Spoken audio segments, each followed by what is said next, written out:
Good afternoon. Welcome to the NACM DEI Guide launch. Welcome to our live stream members who are streaming on live. We have a host who will be monitoring the chat, and if you have any questions, please type those questions into the chat, and he will bring those to our attention. And today, we are going to go over the NACM DEI Guide. But before that, I want to make sure that I introduce our esteemed panel. So my name is Roger Rand, and I am the IT manager in Multnomah Circuit Court and on the NACM board. I will be your DEI chair for the DEI committee next year. Those of you interested in joining that committee, of course, everyone says it's the best committee, right? Because they're the chair of that committee. But I do have to say that we have a very large turnout at our committee meetings. And we have an interactive committee. Each committee meeting always includes an opportunity for each of you to share what DEI initiatives are going on in your court. So I invite you all to come to our DEI committees. The dates and times and a link to those Zoom meetings are on our DEI website on the nacmnet.org site. So again, welcome to the NACM DEI launch. And today we have Edwin Bell and Zanelle Brown who are going to be talking to us.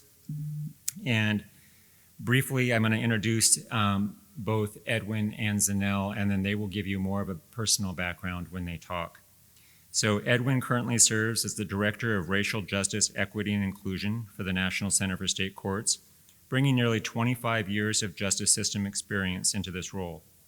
Prior to joining NCSC, Mr. Bell operated in various capacities in his home state of Georgia. Mr. Bell holds a Bachelor of Science degree from Criminal Justice and a Master's of Business Administration. Further, he holds a certificate in Judicial Administration from Michigan State University and is a fellow of the Institute for Court Management. So welcome, Mr. Bell.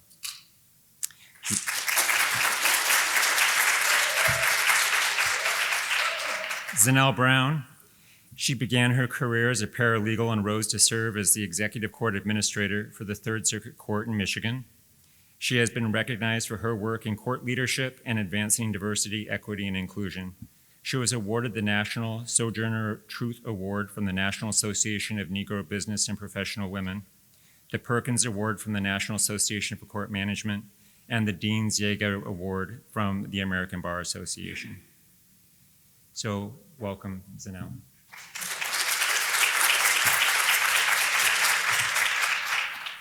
So, as an introduction, I want to provide just a brief introduction of how we got here. How did NACM get here?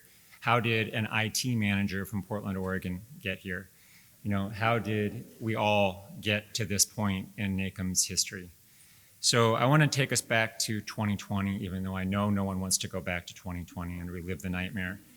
But I have to say that before 2020, I would not have made the decision to join the NACM board, and I wouldn't be up here today.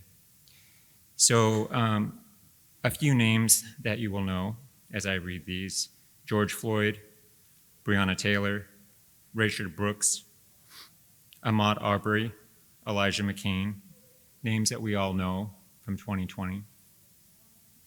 So as I was working in our courthouse, we were in the process of moving to a new courthouse in Portland, Oregon, and we were also going through major city riots in Portland. We had a good number of people burning bonfires in front of the courthouse, defecating on the courthouse steps, and we were trying to move from our old courthouse built in the early 1900s to a new courthouse on the waterfront, and it was very difficult. And in that time, when the pandemic hit, most of our employees went home. So after we got moved over, we moved into a shell of a courthouse. But those of us who were there and those who had to continue to come in and serve the public, needed some support. And the National Center for State Courts and NACM gave some support that year. So before I move on to the resolution that NACM brought forward, I want to read a few more names from 2020 that aren't as frequently mentioned. So there were several tragic cases of trans people of color being killed at this time too. Some of those names include Tony McDade, a transgender man from Tallahassee, Florida, Rhea Milton, a Black transgender woman killed in Liberty Township, Ohio. Dominique Remy Fells, a Black transgender woman killed in Philadelphia, Pennsylvania. And Brayla Stone, a Black transgender girl killed in Sherwood, Arkansas. It was during this time that I was working on the DEI committee in Portland for my own court, and there were Out Magazine, which is a magazine I regularly read, was doing a series of articles on the mass number of deaths of transgendered people of color. And as I saw those numbers grow, I started sending emails to the management staff saying, this person died, to bring name recognition to these people who were being killed and nobody was knowing or doing anything about it. And after a while, it got to be so high that it became disheartening and I just stopped doing it. And then when I had the opportunity earlier this year to go to the Consortium on Racial and Ethnic Fairness in the Courts, we watched the movie Where We Are, right? Where We Are is the name of that movie. And that is on Netflix, and also the title of the movie that we will be covering in our next NACM book club. And they talk about the racial lynchings that have happened in this country. And as I watched those numbers, as he went through the list of, year by year, the number of racial lynchings, I now think about the number of people who are persons of color, who are transgendered, who are getting killed in our country every year. And I draw parallels in those numbers. So we have moved from hanging on trees to killing in the streets and of people just because they're different.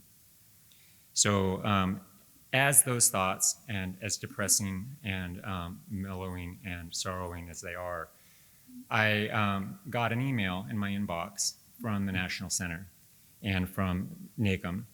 And Will Simmons, our former president of NACM, worked to pass a resolution.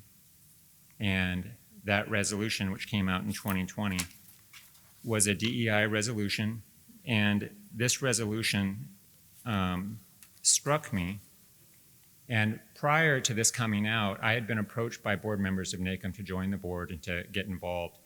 And I never felt like I had a place. I was like, I don't know if I really belong on the NACM board. I don't think it's an imposter syndrome, but what are the people like? I mean, what are they like? You don't know what these people are like on a national board.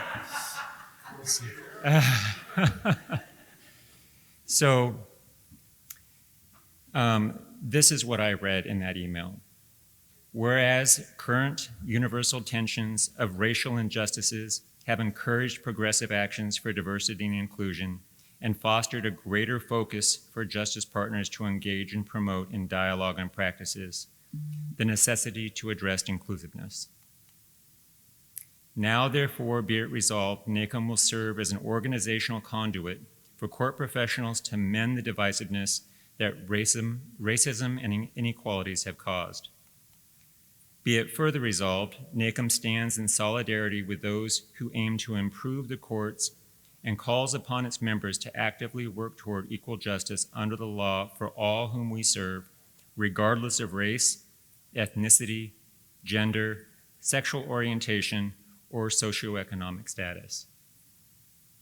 So thank you, Will Simmons. And that is why I joined the NACM board. So in the fall of 2021, the NACM board met and updated its mission and vision statements. And at that point, I was on the board, and I went to the strategic planning. And we changed it from the court management, because it was very focused, the mission and vision were focused on court managers and court administrators. And we wanted to make it more inclusive, so we added the language of inclusion and changed managers to professionals to be inclusive of all of us who come to these conferences, because we are all part of court management and we are all part of court administration. And then in addition to creating a mission and vision for the association itself, we also created a new DEI vision and DEI mission.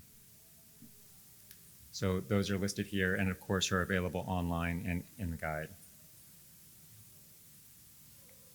So in a review in 2020, the resolution came out. 2021, the DEI committee was formally established.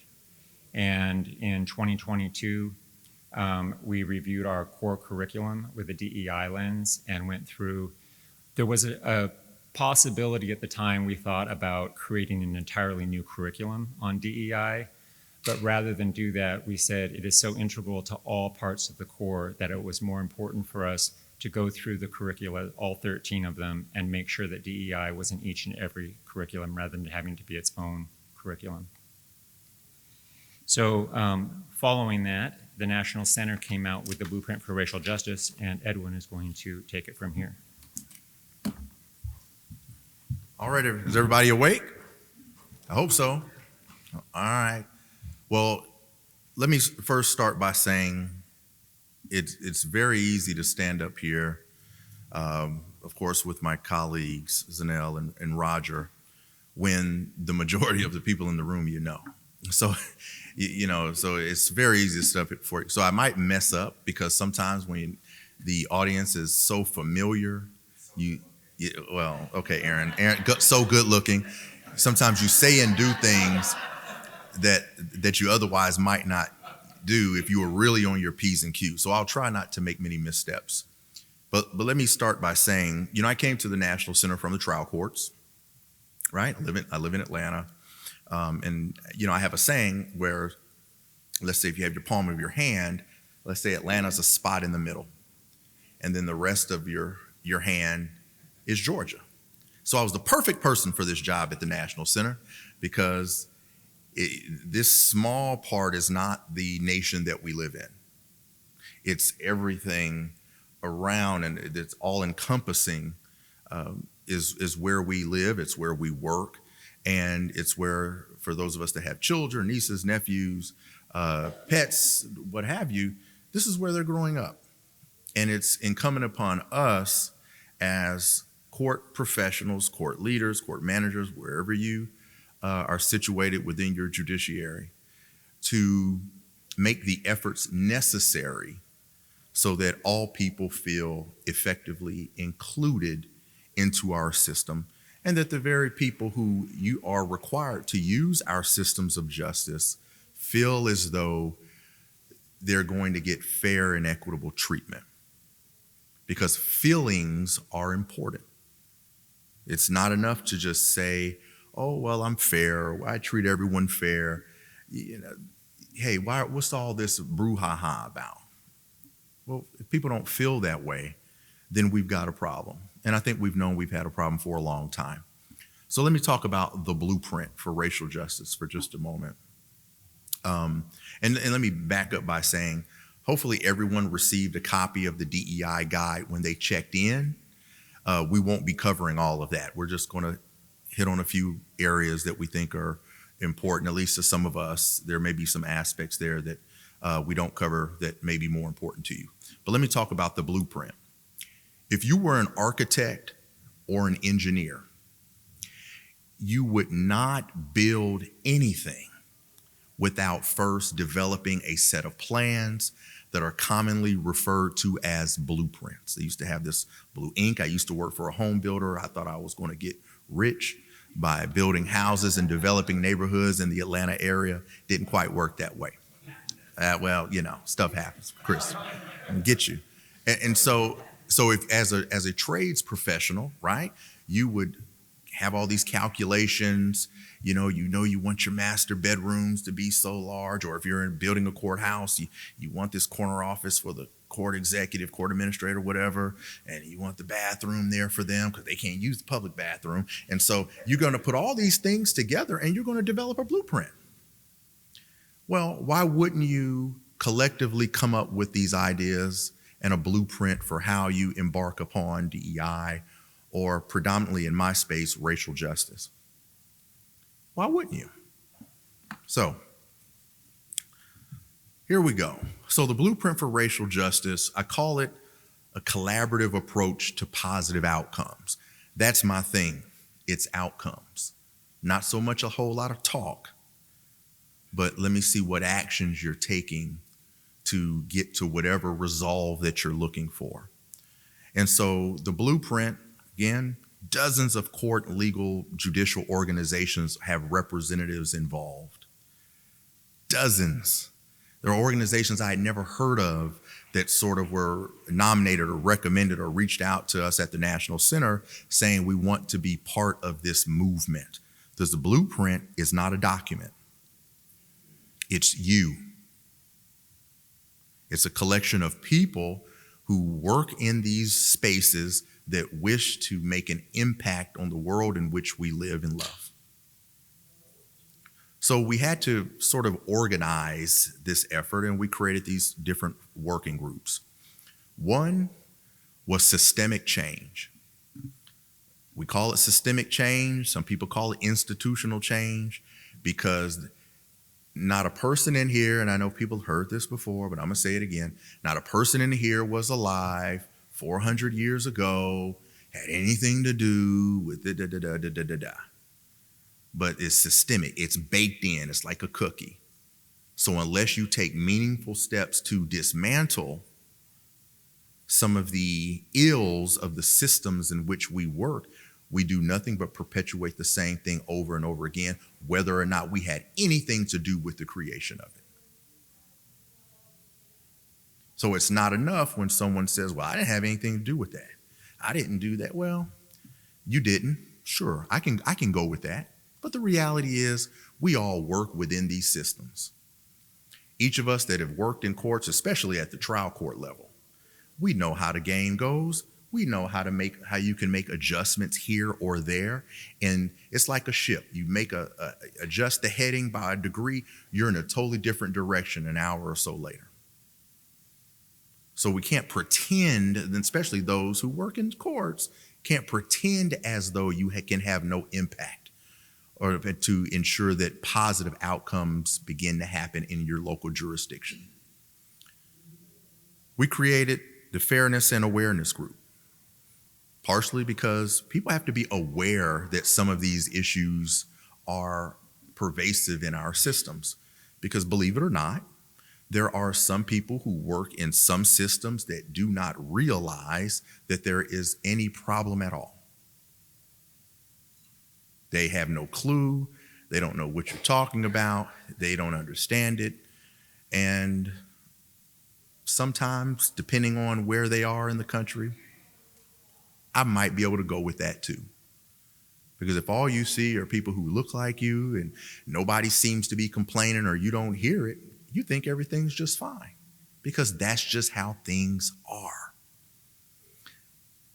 Right? That's how things are. It's like cattle call, 9 a.m., 100 cases on a particular judge's calendar. Ain't no way you're hearing 100 cases at 9 a.m. The people who don't have paid time off, the people that don't have annual leave, the people that don't have sick leave, the people that don't have all-purpose leave are the ones who are harmed because they got to take off work because they have to be there. So there are some things that because it doesn't impact us, we may forget that it impacts other people who don't have the same creature comforts that we have, that don't have the salaries and the increases and, are able to look nice and travel and go to conferences and learn. We have to think about other people. It may not be us as individuals. I'm doing better than most people. So there's some, people don't even look like me. I'm doing better than them. What complaints could I possibly have? Many. Increasing diversity of the bench, bar, and workforce. Very important group.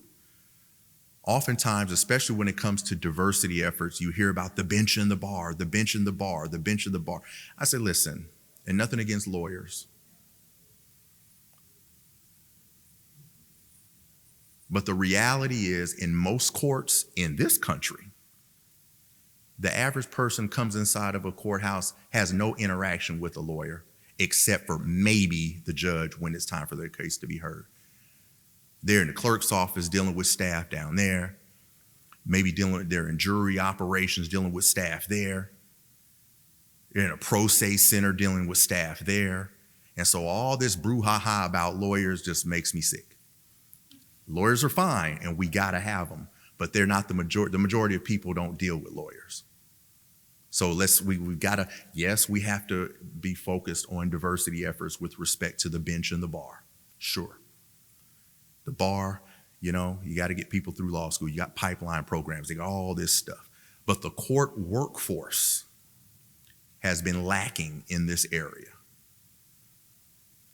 You've got to ensure that your workforce, to the best of your ability, somewhat looks like the communities in which you serve.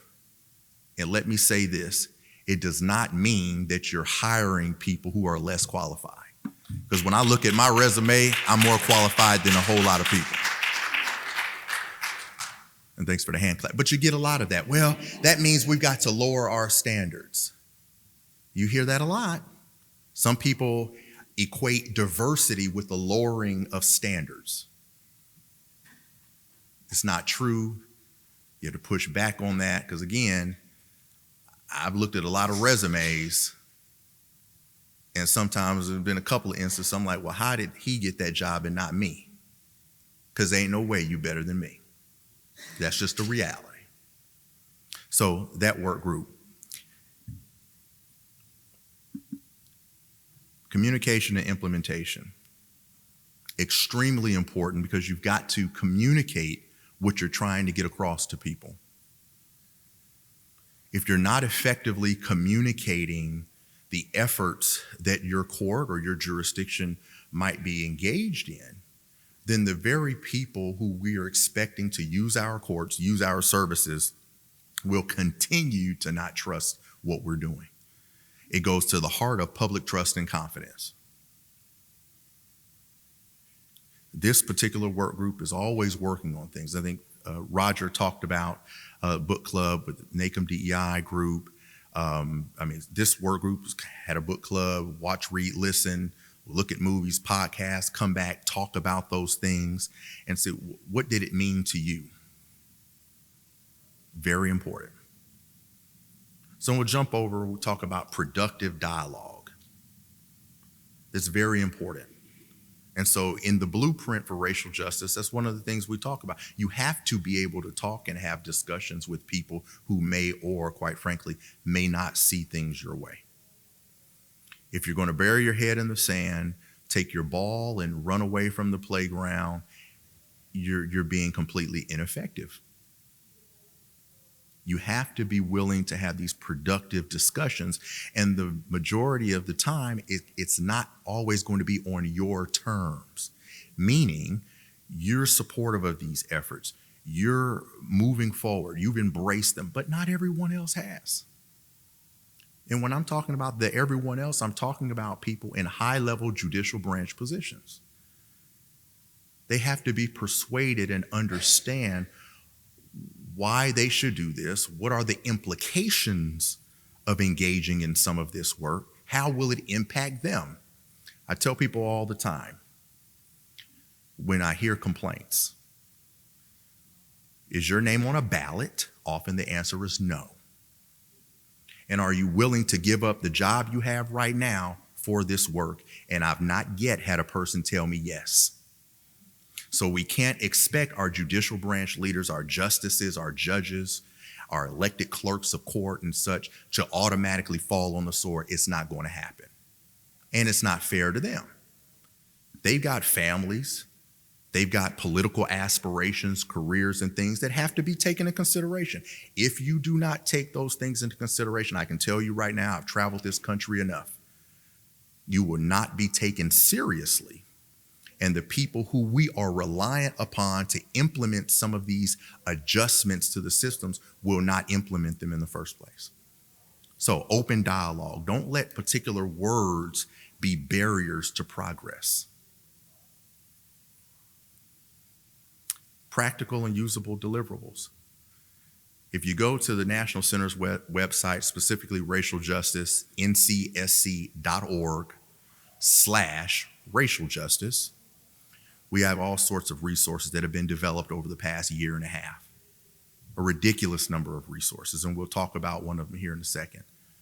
You don't have to recreate the wheel. I think the DEI guide is going to help you with that, not just from what you see at the National Center, but things that have occurred all over.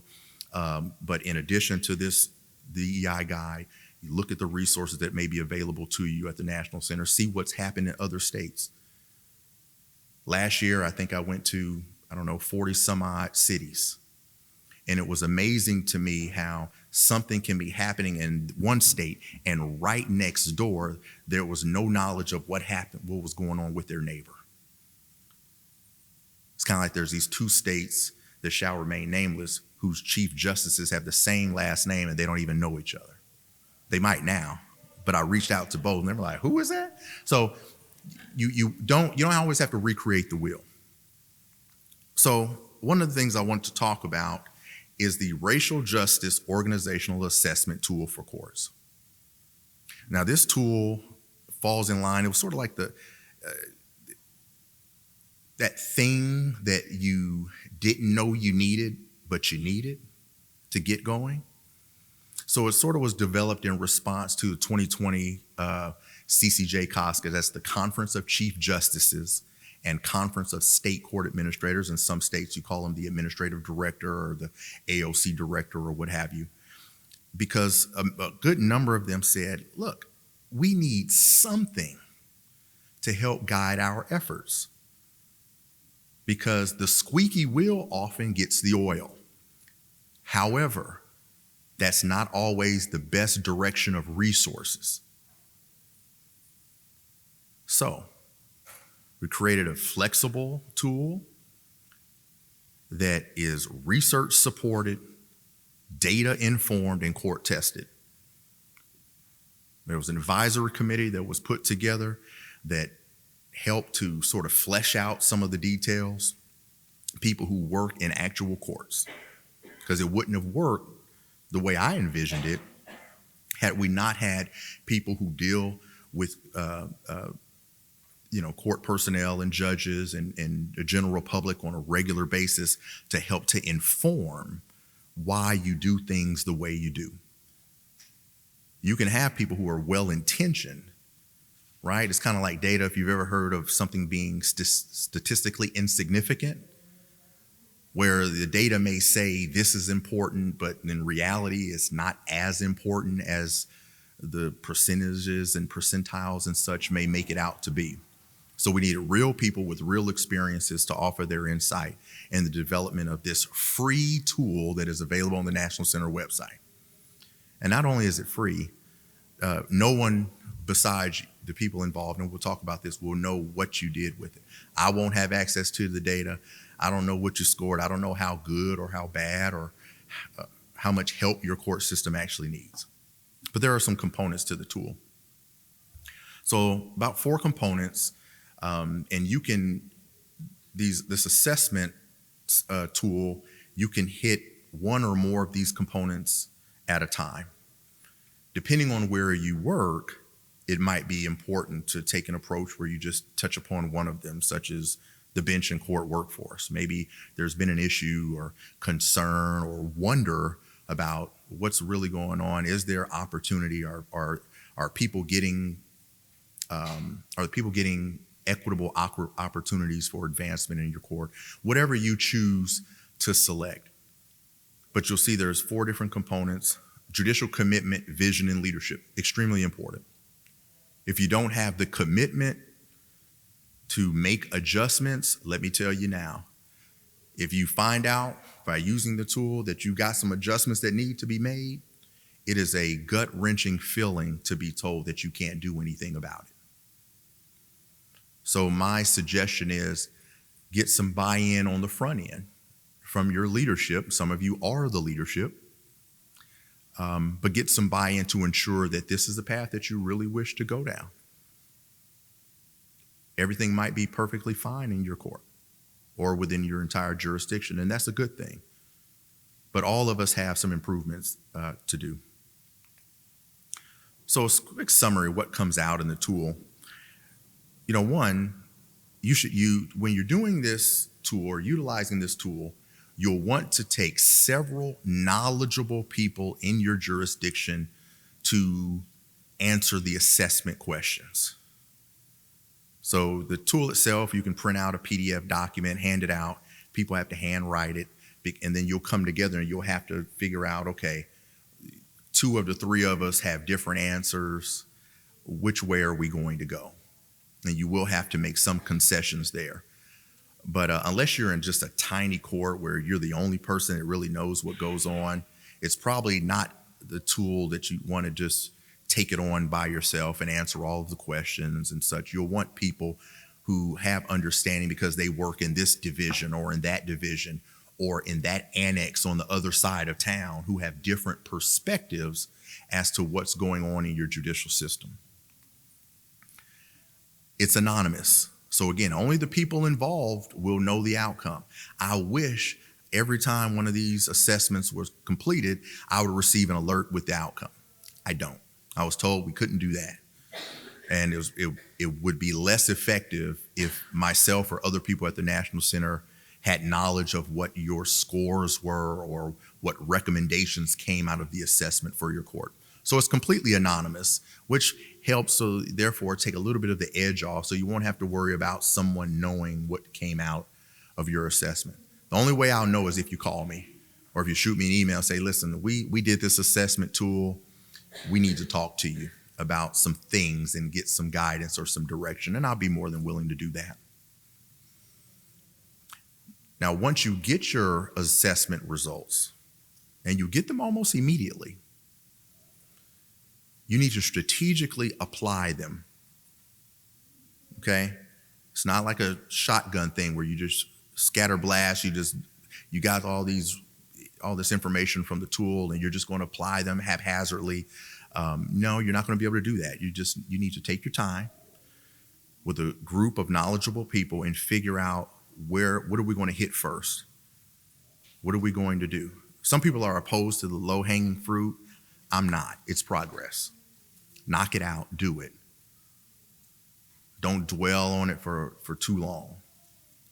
That's not progress. Okay?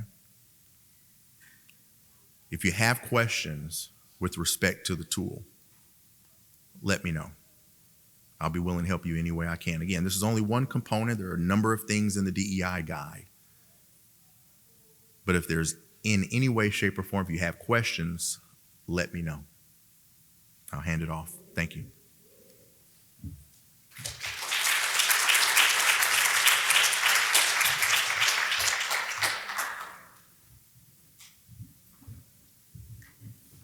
Good afternoon.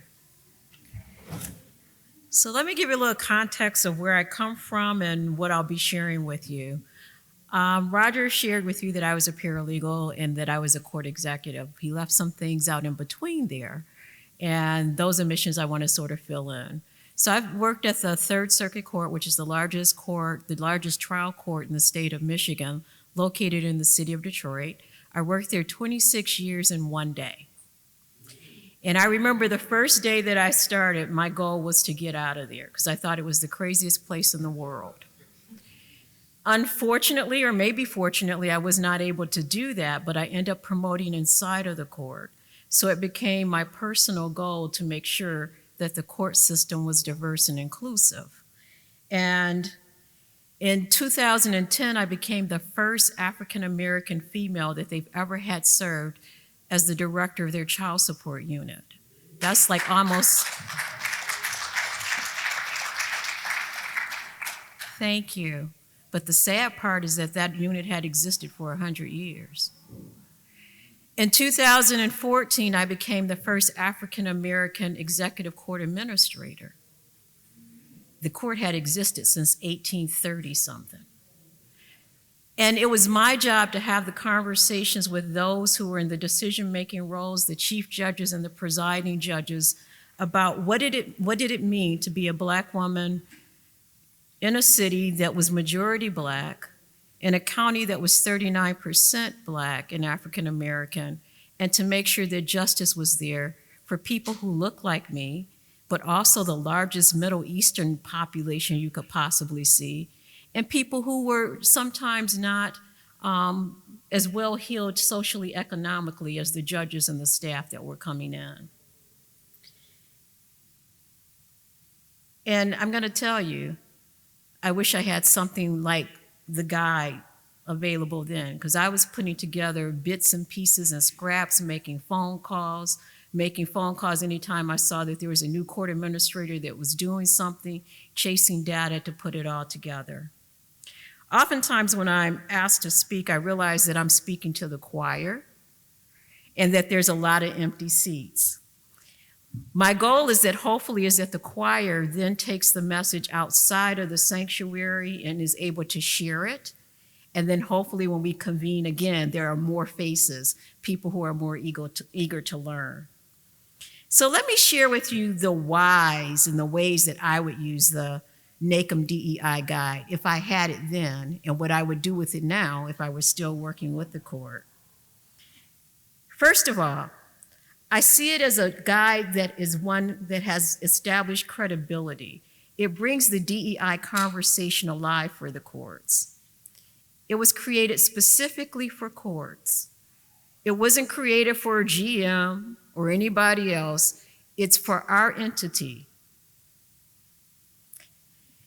If you look in the first page on the inner cover, it tells you who the voices are. Who are these experts? Roger, Edwin, we have people who are sitting at various courts, various size courts. We have people who are certified diversity professionals. It's one of those things that you call a FUBU. It's for us, by us. So it's very important as a tool that we can use. It has the seal of approval from the National Center for State Courts, as well as the National Association of Court Managers. And those organizations are well recognized and respected. So when you're talking to a funding unit, they know that you got some oomph behind what you're saying. Again, it's tied to the NACM core. It's not something that's out there standing alone. It's not a fad. You don't have to worry about it changing just because there's a new lingo or anything like that. It'll survive the change in leaderships. So it doesn't make a difference who your chief judge is. You can go pull this document out. This is the guide. It may have updates. You can have the conversation and use it as a framework for that conversation. It shows you that DEI is infused in the core competencies, and it goes to the basis of what public trust and confidence is about. It recognizes also, if you look at the experts there, that it's not a one size that fits all that when we're talking about diversity, equity, and inclusion. And it's also about a journey, and we're not all at the same place on the journey. If you look at page, I believe it's page 18, they even give you the journey map there. Some of us are just beginning the journey.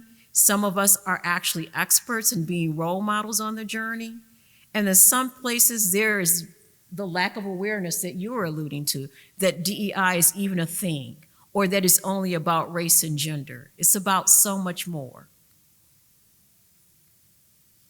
I would also use this as the framework for having the conversations. If I want to talk about the journey, if I want to talk about what some of the resources are, what do I think is some of the important principles as far as DEI, I would pick up this guide. Have the conversations with your teams and your leaders. So you have one copy of the guide. Don't put it on your shelves. Go make some more copies. Go find from National Association of Court Managers how you can get some more copies so you can start having regular conversations, becoming familiar with the terminology, becoming familiar with the principles. You want to get it into the hands of your team members who are in the front lines. You want to get it into the hand of the decision makers as well. It sets forth the business case, why DEI is important for courts. We're talking about we want courts to be innovative. We're talking about we want courts to have talented staff. We want to make sure that we are delivering services to the communities that we serve. We realize that this case is different when you're talking about different government entities or when you're talking about the profit sector. And this guide right here is going to tell you what you need to put forth that business case for courts. This can be the resource to help your funding units understand, why is DEI important? Why are you asking for possibly someone in your human resources department to be dedicated solely to DEI? Why are you asking for certain things to happen with your testing? What's going on and what do they need to know? It covers the essential components as it relates to courts and integrating it into the court culture. So definitely I would pick up the book and use it as a framework for starting the conversations and stirring up some good trouble. This guidebook is an educational tool. You're going to find in it the terminology. You're going to find in it the concepts and the definitions. You're going to find in it that equality and equity are not the same thing. Equality means if we have a pie, everybody gets an equal share. And equity may look like you get the share based upon what your hunger needs are, your dietary needs. So you will go ahead and be able to use this to establish the language in which you can converse, those in your agency can converse as well. It also is a tool that you can use once you've gone through it, especially on that training part, to become a better consumer of DEI services. What type of training should your court be looking for? So often we jump out there and say, we need some training. And we get somebody in who doesn't have a clue about what goes on in courts, and they give us a fabulous training, but we don't have an idea of how to apply it. You look into the DEI handbook here, and you may find out there's some key ways to ensure that you're getting the right trainer and that you're not just doing something that's performative. I would also use this as a resource guide. When I'm thinking about the DEI principles, what should I look at? What should I be thinking about? How do I build a strategy to make sure that DEI is working in our court system? What's the metrics? What's the measures that I need to be concerned with? Inside of it, you'll find a list of different trainings that are even recommended. Some of the great things, I think, are the Harvard IAT, where our organization can basically ask the individuals, go ahead, take a few tests, test and see what your biases are. And if you know about the Harvard IAT, it goes from race, religion, gender. It even looks at appearances and talks about tattoos. So it allows you to unearth and have a lot of meaningful conversations.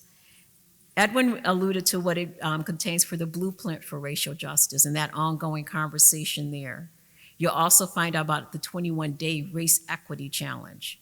There is so much in the guide that you can start. And then again, the training sections. What to look for when you're thinking about training, how to determine the appropriate trainer for your organization, how to even use those ideas to get support for funding and allocation for the training. And it's a user-friendly book. It takes a complex subject and breaks it down into digestible parts. I'm going to tell you, the conversations around DEI oftentimes are not easy conversations, but it seems like oftentimes we're even avoiding the everyday conversations that we can have. So looking into that guide and having everybody have that guide on their desk and referring to that, that gives you a framework. One of the things that I became very proud of under a prior chief judge was the opportunity every Thursday, every Friday evening, I would go into his chambers and we would just have a conversation about what the week entailed. We would have a conversation about what it was some of the challenges regarding our recruitments. Why is it that, since 1835, you only been able to have one Black woman sit into the court administrator's seat? Why is it still that we haven't had one female African-American referee hired during my 26-year tenure on our child support docket? And have very frank and open conversations about that, and not just the why is it, but what do we plan to do differently? To have conversations with the the presiding judge of the family division when she says, well, we can't find qualified applicants of color. What does that look like? How do we need to step up some efforts? Where do we need to go out into the community? How do we not just send a job announcement out and have it ignored, but to establish the relationships that we need to have with various affinity groups so they know that this is not something that we're just doing a search for a token, that we really do mean that we are committed to diversity and inclusion. This is this type of thing that this guide can provide to you. Like I said, it's a for us, by us resource tool. Oftentimes courts are skeptical if it's something that's from an outsider because, nobody knows how courts work. But these are court people who are telling you how DEI fits into our operations and how it works. It also recognizes, again, there's no one size fits all. What I'm dealing with in one jurisdiction may be something totally different than what you're dealing with. But this has enough information for everyone to get started on their DEI journal. There are multiple applications for this. No matter what your starting point is, there's something inside of the DEI guide that you can use. You can consult the guide when you're talking to others, when you're making plans relative to DEI. Our court, in fact, put together a DEI plan. It had the judges, the court administrator, the management team, and even staff participate to determine what does DEI look like in our court, and where we would be going. That was a venture that took over 12 months, but we actually ended up with a written document, and people were able to go around and have those conversations within their divisions and their departments about DEI. So looking at that, knowing the effort that it took to build it from scratch, like I said, I would have been so grateful to have the 2023 guide, Diversity, Equity, and Inclusion in front of me. And then finally, again, if nothing else, you're going to be consumers of DEI services and products. And if you're not a wise consumer, you can end up spending a lot of money and not getting a lot in return. So you can look at this as one of the ways, how do you make the investment of what's needed? I'm going to turn it back over to you, Roger.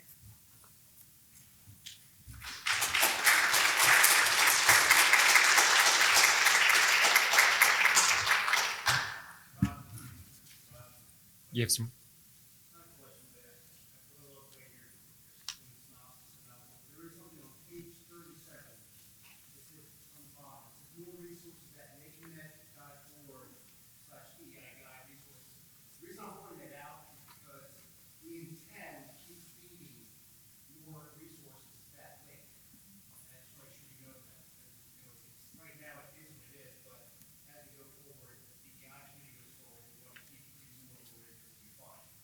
Yes.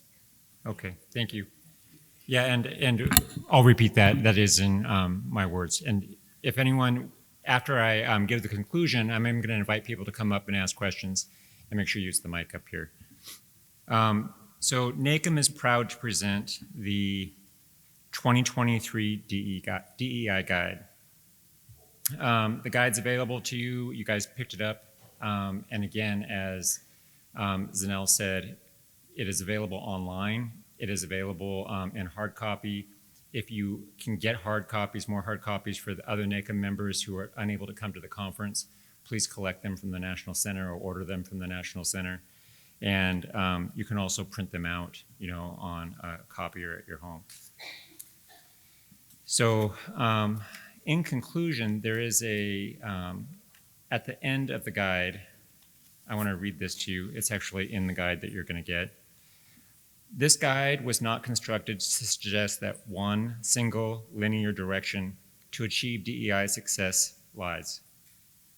As the saying goes, your mileage may vary, nor is this guide the end of the conversation on best practices and DEI initiatives in the courts. It is, however, offered with the intent of providing a rich set of resources, ideas, and principles to allow the reader to identify a path that matches the need for their court. By engaging in this work, courts foster public trust and confidence in the legal system.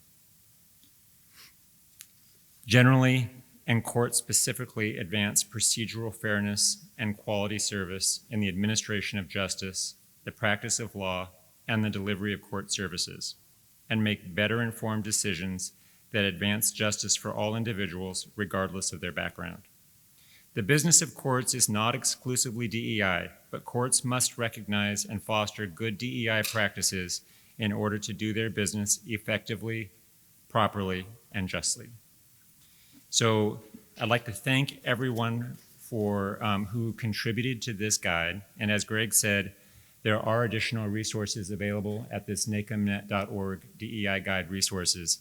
That was spun up by the National Center as an additional page on our NACM site. And there are a multitude of links on this site that you can go to. So feel free to take a picture. That link is also available in the guide. And if you have additional resources that you would like to share, please email them to me, Edwin Zanell, come to a DEI committee meeting and share those resources. As the DEI chair and also a member of the website committee, I do have a goal for 2024 to get a new committee site for the DEI set up so that it's resource focused. In Multnomah Circuit Court in Portland, we have a absolutely amazing site that is categorically set up. So there's a box for racial and ethnic fairness. There's a box for disability. There's a box for gender and LGBT. And you can click on those resources and you get document resources, you get links to websites, and you get videos related to the subject matter. And I update that site every day because that's how fast the resources are coming to me. And I hope that we can get that duplicated for the National Center and for the NACM so that you can all share in those resources. Also included in the resource guide is the glossary or definition of terms that Zanel talked about. That should be a living document. You know, as we all read those definitions, they change, and we should be able to change the definitions as the times change. And some of the definitions that we came up with are from universities, and they may apply better to a university setting than the court setting. So there may be changes, again, in those definitions that need to come out. So we welcome your responses, your feedback, and I will pledge to help make this a living document and to get changes made in the future.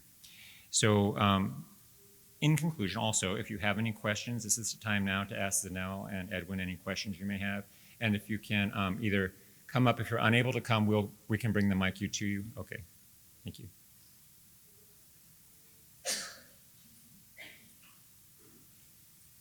Hello. Hey, how you doing, Edwin? Okay, I came in a little late, but on the racial inequalities, all right, numbers, we talk about numbers, right? And where I work is predominantly the inmates that come to court are mostly people of color, even black, African, they're people of color.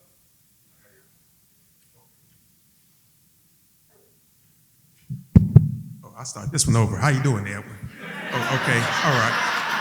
Okay. Okay, I got you. Okay, the court system I work in, I don't want to say the name, but the inmates are mostly people of color. So, when the ADAs come in here, we're talking about numbers, and we're going to have to change the way society thinks. That's part of it. And believe me, I came in a little late for the DEI, but you sparked something. You're always sparking something.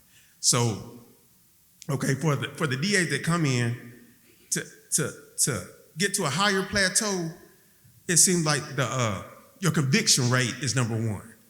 Once you're running for judge, you always put up your conviction rate. So what are we looking for? There's no numbers for justice rate. Is there such thing as a justice rate number? I've never heard of it. Anybody else ever heard of a justice rate number? I haven't heard of it. So, some kind of way we have to let society know that conviction rates doesn't mean that I'm working hard. That doesn't mean that I'm the best. But this guy over here who looks for justice and won't continue to convict if the guy's innocent, that's the person that needs to be elected. But the way society stands now, we have a long road ahead. And thank you all for what you're doing. Thank you. Appreciate you.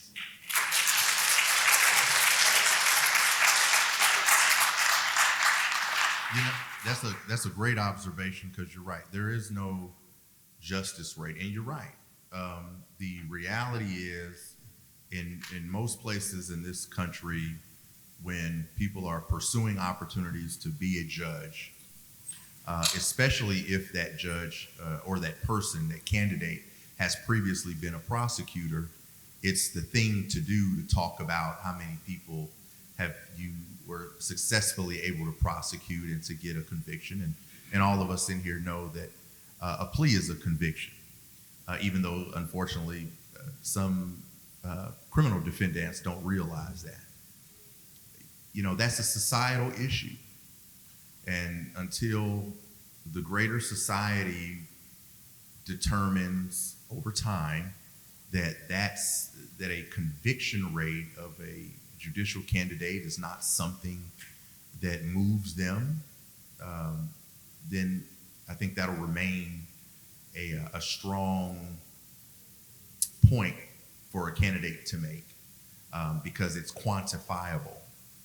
And whether it's fair or not, I think remains to be seen over a period of the coming years. But you're right. Yeah, there is no justice rate. And it would be wonderful if that were the case. But when we talk about our prosecutors, you know, that's their saving grace, is to say that they have a particular conviction rate.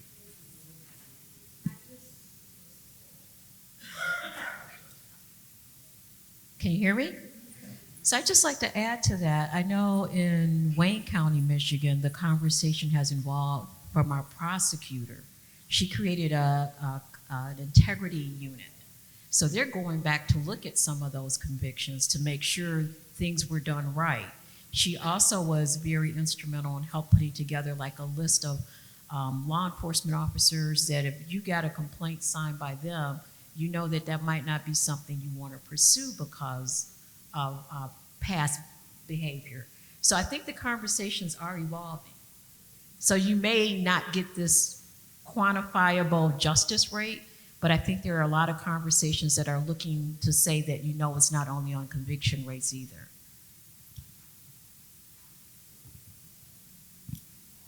Any other questions?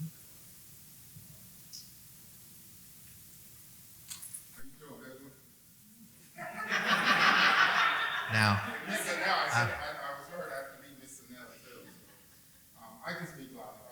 well, we have people listening. We prefer. Okay. Thank you. Good day, everyone. My name is Jermaine Green.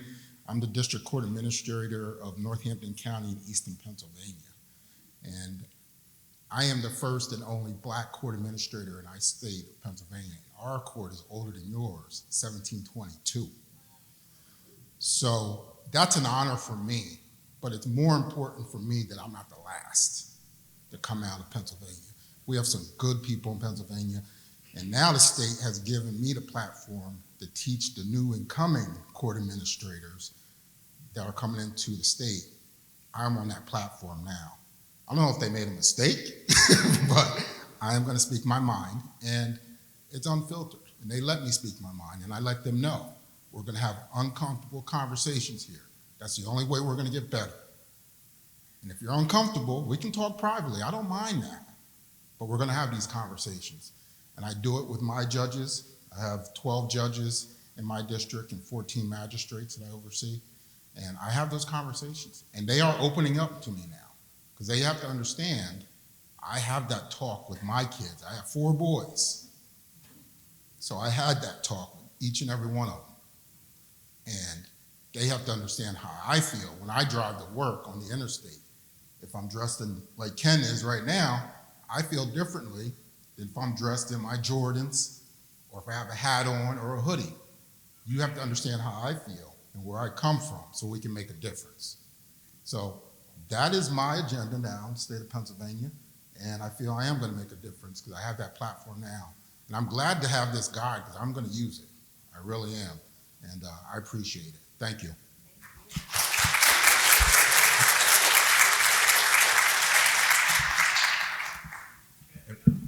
And I'll just say this briefly. You know, when you're in a position of trust and leadership, it is incumbent upon you to take steps to inform, because it's also not fair to assume that people who may not look like you share the same feelings, or not share the same feelings, as you do on some of these different areas. And so to have open dialogue, positive dialogue, well, I won't say positive, I'll say productive dialogue is very important. It's very important. And so again, when you're in positions as court administrators or judges or what have you, have those discussions, because you've been elevated to that position. So you've already demonstrated a particular savvy, and the very people that hired you trust in you to some degree, or they wouldn't have put you in that position. Okay, Dexter. And I have a response too. And, you know, it is not the person of color's responsibility to educate those who are doing the discrimination. And I have seen time and time again where people come up and they ask, you know, TJ said this in a former NACM meeting. He said, why are you leading a DEI committee? You're white. You're a white privileged male. And the answer is because it's not the responsibility of someone who's being discriminated against to teach us all how to be not assholes.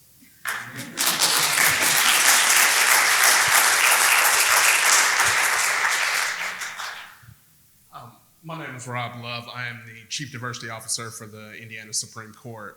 I know those are some juxtaposition of some ideas and places, but we're about a little bit over close to 2 years old as an office. We've done all the strategic things like set it aside and not have it built under, you know, different programs and offices and divisions. I really thank our Chief Justice Loretta Rush, who's president of NCSC, I think outgoing term, and our court administrator, Justin Forkner. They've been really strategic with making sure that we're not hitting a lot of the same roadblocks that this work has done. I say that being new with the court, but I was also an educator for a number of years, K through 12 education, as well as a lawyer. And so being in education spaces, as you can imagine, has become very polarized. I saw one of the lines that said, don't worry about who's in office or the leadership changing. How do you avoid those kind of things when it is and has always been polarized? I think I've done, or the folks in my background in education and in this legal space now, we've done pretty good to avoid it, as, you know, this is making comfortable space for everybody to be. You spend a third of your life in work, like you want to be comfortable, right? Like this applies for everybody. How do you avoid the politics, specifically in the judiciary, where, you know, bias is one of the things that most judges will, you know, hold on to, but how do you avoid some of the other things that are going around this country and kind of, you know, folding into that? And then I had a two-part, but I'll ask that after your response.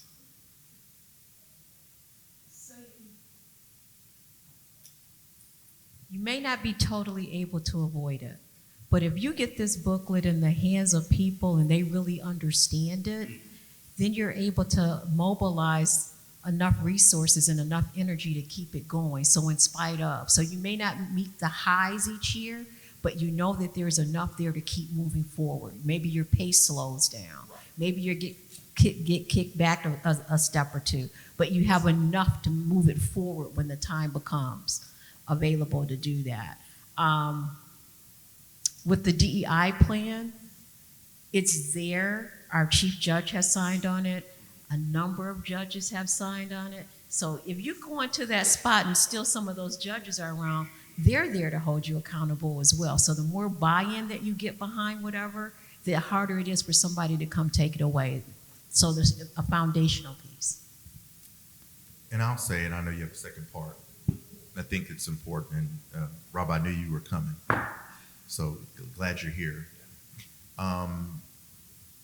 For those jurisdictions that create offices such as yours, or standalone positions, you know,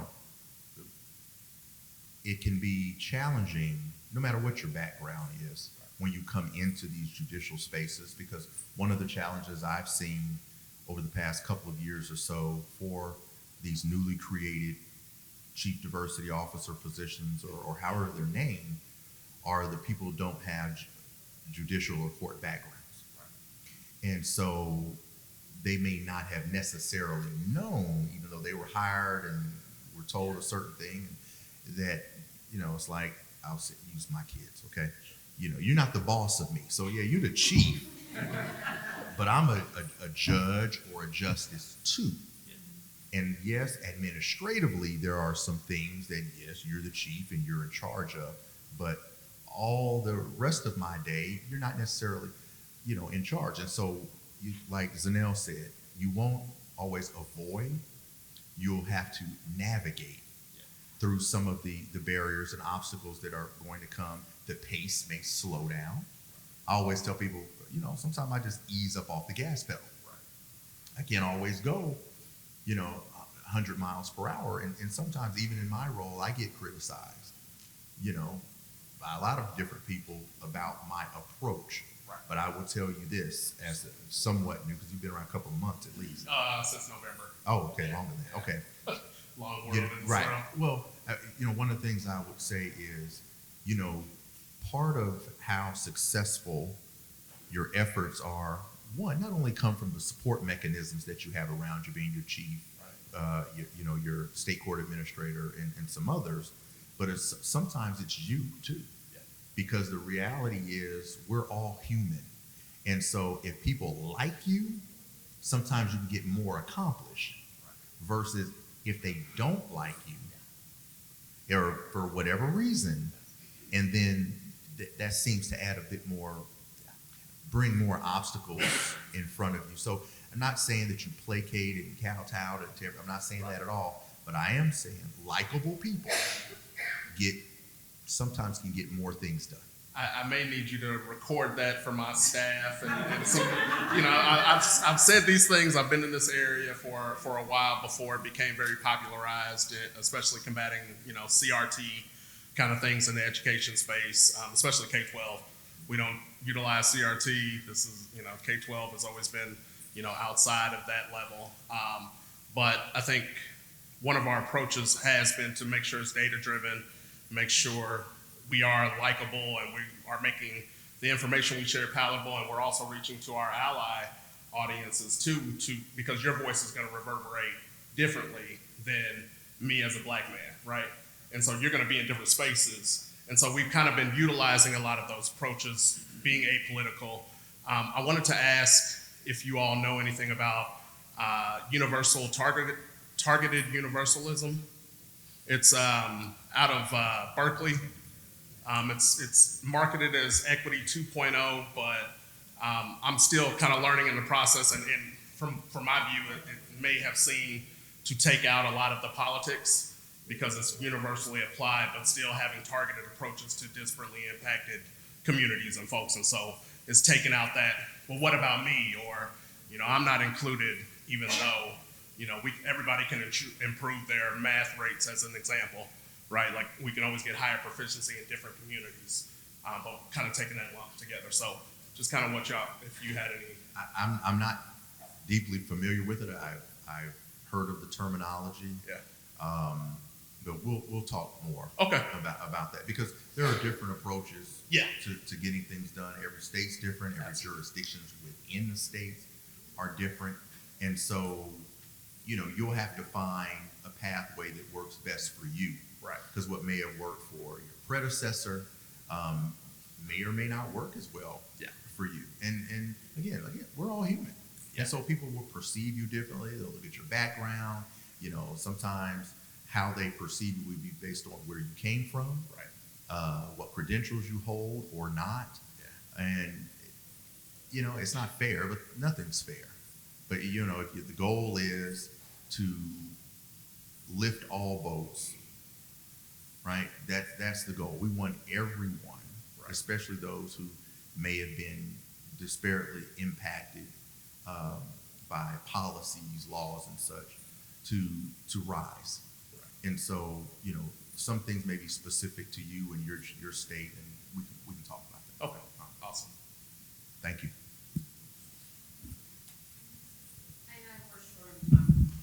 I'll be super quick. Ma'am, take just a second.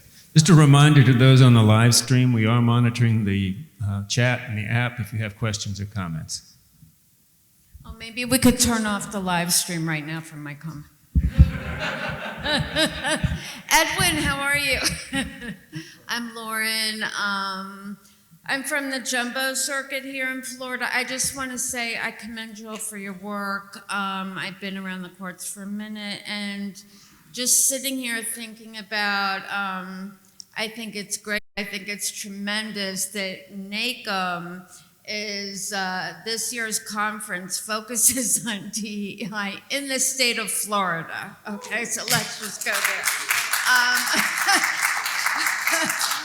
And along those lines, one of the things I've worked in a lot of different areas of the courts and specialized court, and I run a therapeutic trauma-informed division of the courts involving family and kids. And something that really happened recently that I became very, very entrenched in is the National Center's new toolkit on gender inclusivity in the courts. And that's, so that's super popular, as you know, politically in Florida. But that's something that I think is really important, especially, obviously in all areas of the courts, but when you're talking about our vulnerable youth that come through the courts, whether they're going to be in secure detention or foster care, family members, giving them the dignity, making sure you're referring to them. I'm just wondering, because this is something that I'm looking, that we're pursuing to, be a lot more hands-on about. Within this framework of your DEI guide, and I really haven't gotten to wrap my head around everything here, there's a nexus between those two with the gender inclusivity toolkit from the National Center and the focus in NACM. That was my question. So, yes, inclusivity is part of the guide, and we do have various trainings on inclusive language. That's one training that we do in Oregon is social identity and inclusive language. And we have also had webinars through our State Court Administrator's Office on appropriate use of naming in courts. And we have had people with lived experience come and talk to us, which I think is very helpful, and have them talk about what is going on when people are coming into the court, especially family court. People are coming in for name changes too in civil court. And excuse me, and family members will show up and be hostile to the family member trying to change their name. Excuse me. And it's very unpleasant. But yes, there's guidance in the guide. And I'll just say, the NACM DEI guide, it's like what Zanelle said, it is for us, by us, right? And it should serve as a companion to everything else that we do, because you shouldn't have to start from scratch. There are resources available to you, and this helps to highlight a number of those resources that are available to us who work in, around, and for courts in this country. And so it can be a little bit overwhelming, especially if you're not accustomed to having this information sort of deluge brought upon you. But take a look at it. There are many, I'll say extensions, but other companions to go with it, right? And see where it fits within your organization. And again, if you need some further assistance or some direction, obviously any of us here, those who contributed, there's a list of people who contributed to writing this guide. It wasn't just the three of us. And then obviously I'm at the National Center. So if you ask me something, I generally have a group of people I can send an email to make an inquiry of if I can't answer your question directly. So you're not alone. There's a lot of effort. There's a lot of uneasiness at times because you don't want to do the wrong thing, but just know that these resources are available to you right now. Yes, and you can join our committee. So on the back of my ID, May Swisher, who's behind you, also has it on the back of hers. There's a QR code, and you can scan that QR code, and it has all of the NACM committees on it. And you can type in your email address, and you'll go on a mailing list, and then it's up to you whether or not to come to the committee. Okay. And the committee doesn't commit you to do anything. So coming to a DEI committee meeting just means that you're coming to offer your voice. And if you need a resource, come to the meeting and ask, and I will find it.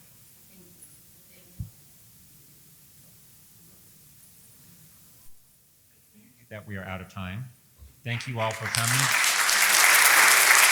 Thank you to Zanelle and Edwin